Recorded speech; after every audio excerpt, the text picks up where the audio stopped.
The HP Smart Tank error code 0XC4EB8004 indicates a problem with the printer's ink system.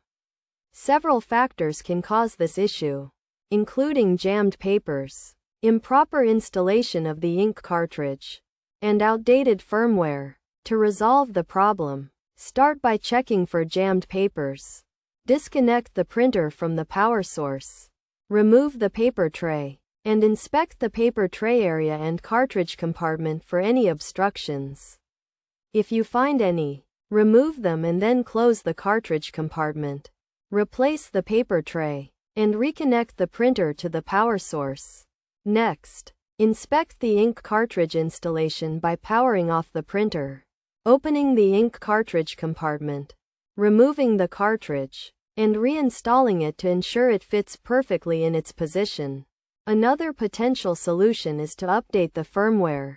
Visit the official HP website to download the latest firmware for your printer.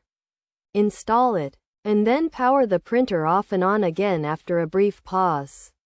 If none of these steps resolve the issue, it may be necessary to contact a professional for further guidance.